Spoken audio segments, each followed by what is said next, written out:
कांग्रेस अपनी हार स्वीकार करती, जनता जनार्दन के आदेश को सर आंखों पर चढ़ाती, आत्ममंथन करती, लेकिन ये तो कुछ शीर्षासन करने में लगे हुए हैं।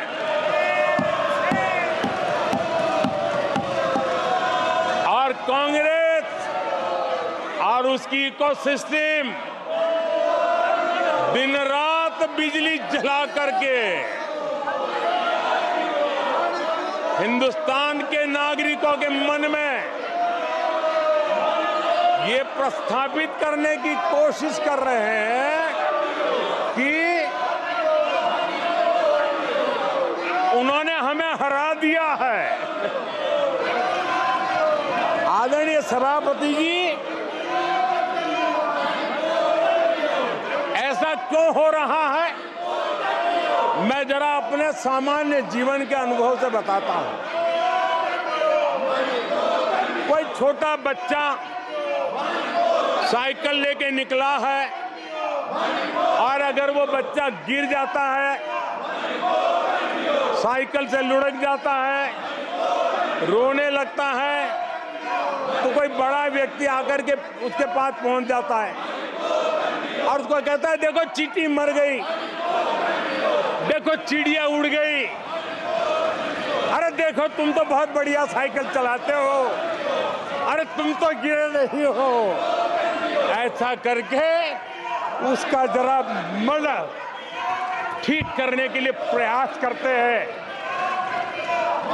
उसका ध्यान भटका करके उस बच्चे का मन बहला देते हैं। तो आजकल बच्चे का मन बहलाने का काम चल रहा है।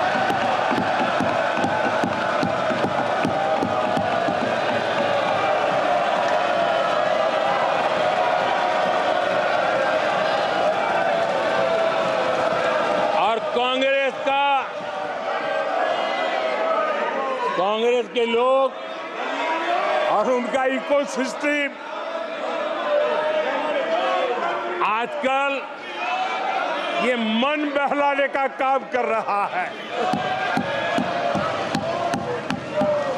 आदरणीय सभापति जी, 1984 उस चुनाव को याद कीजिए। उसके बाद इस देश में 10 लोकसभा के चुनाव हुए। 10 लोकसभा के चुनाव हुए।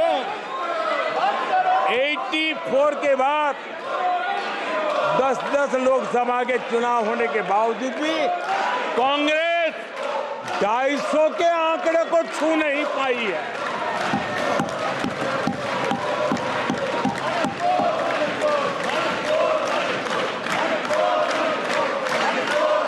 इस बार किसी तरह 99 के चक्कर में फंसे गए हैं।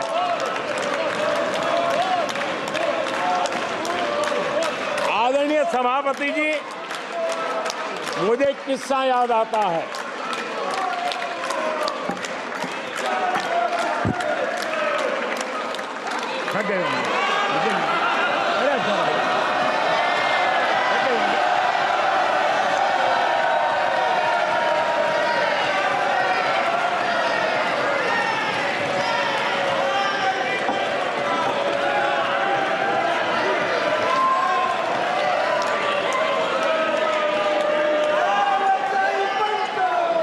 सभापति जी,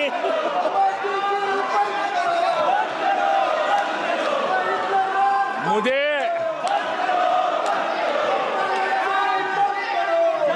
एक किस्सा याद आता है। आदरणीय सभापति जी, मुझे एक किस्सा याद आता है। 99 मार्क्स लेकर एक बालक घमंड में घूम रहा था और देश सबको दिखाता था, देखो कितने ज्यादा मार्क्स आए हैं, तो लोग भी जब 99 सुनते थे तो शाबाशी देते थे, बहुत उसको हौसला बुलंद करते थे। तो फिर उनके टीचर आए कि भैया किस बात की मिठाई बांट रहे हो, ये 100 में से 99 नहीं लाया, ये तो 543 में से लाया है।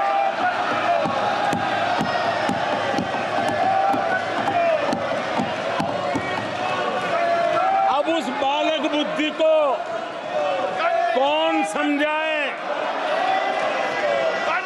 कि तुमने फेल होने का वर्ल्ड रिकॉर्ड बना दिया है।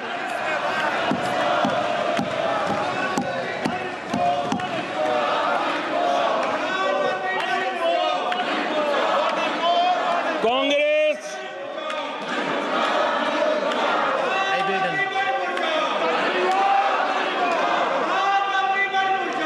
आदरणीय सभापति जी, कांग्रेस के नेताओं के बयानों में ये बयानबाजी ने शोले फिल्म को भी पीछे छोड़ दिया है।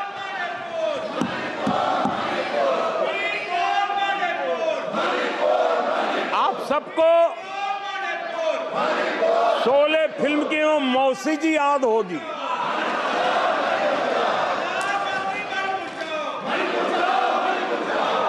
तीसरी बार तो हारे हैं, पर मौसी ये बात तो सही है, तीसरी बार ही तो हारे हैं, पर मौसी मोरल विक्ट्री तो है ना। आदरणीय सभापति जी, 13 राज्यों में 0 सीटें आई हैं। अरे मौसी, 13 राज्यों में 0 सीटें आई हैं, पर हीरो तो है ना।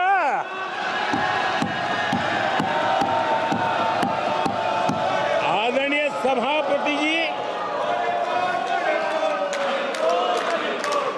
अरे पार्टी की लुटिया तो दुबई है। अरे मौसी, पार्टी अभी भी सांसें तो ले रही है।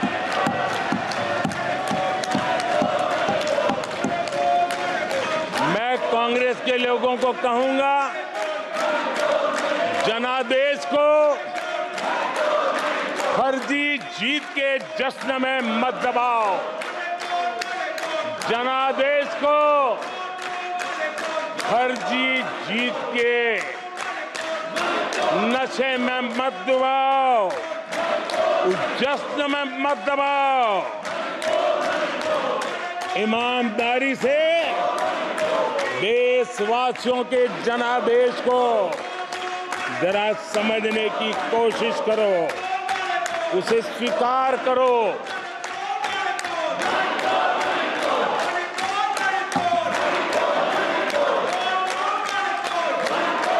आदरणीय सभापति जी,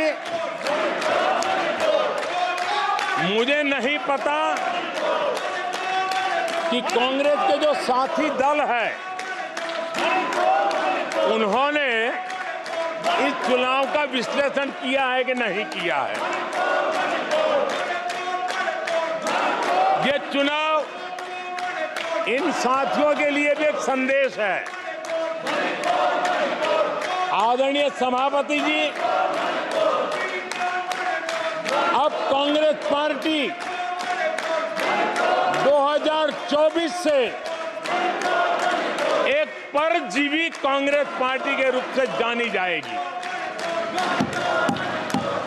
2024 से जो कांग्रेस है वो परजीवी कांग्रेस है, और परजीवी वो होता है जो जिस शरीर पर उस शरीर के साथ रहता है, ये परजीवी उसी को ही खाता है। कांग्रेस जिस पार्टी के साथ गठबंधन करती है उसी के वोट खा जाती है और अपनी सहयोगी पार्टी की कीमत पर वो फलती फूलती है और इसलिए कांग्रेस परजीवी कांग्रेस बन चुकी है। मैं जब परजीवी कह रहा हूं तो तथ्यों के आधार पर कह रहा हूं। आदरणीय सभापति जी, मैं कुछ आंकड़े आपके माध्यम से सदन को और इस सदन के माध्यम से देश के सामने रखना चाहता हूं। जहां जहां भाजपा और कांग्रेस का सीधा मुकाबला था या जहां कांग्रेस मेजर पार्टी थी और साथी के पास 1, 2, 3 सीटें थी, वहां कांग्रेस का स्ट्राइक रेट सिर्फ और सिर्फ 26% है, 26% है। लेकिन जहां किसी का पल्लू पकड़ करके चलते थे, जहां वो जूनियर पार्टनर थे, किसी दल ने उनको कुछ दे दिया मौका, ऐसे राज्यों में कांग्रेस जहां जूनियर पार्टनर थी उनका स्ट्राइक रेट 50% है और कांग्रेस की 99 सीटों में से ज्यादातर सीटें उनके सहयोगियों ने उनको जिताया है और इसलिए मैं कहता हूं ये परजीवी कांग्रेस है। 16 राज्यों में जहां कांग्रेस अकेले लड़ी वहां उसका वोट शेयर इस चुनाव में गिर चुका है। आदरणीय सभापति जी, गुजरात, छत्तीसगढ़ और मध्य प्रदेश, इन 3 राज्यों में जहां कांग्रेस अपने दम पर लड़ी और 64 में से 64 में से सिर्फ 2 सीट जीत पाई है, 64 में से 2। इसका साफ मतलब है कि इस चुनाव में कांग्रेस पूरी तरह परजीवी बन चुकी और अपने सहयोगी दलों के कंधे पर उन्होंने चढ़ करके ये सीटों का आंकड़ा बढ़ाया है। अगर कांग्रेस ने अपने सहयोगियों के जो वोट खाए हैं वो अगर न खाए होते तो लोकसभा में उनके लिए इतनी सीटें जीत पाना भी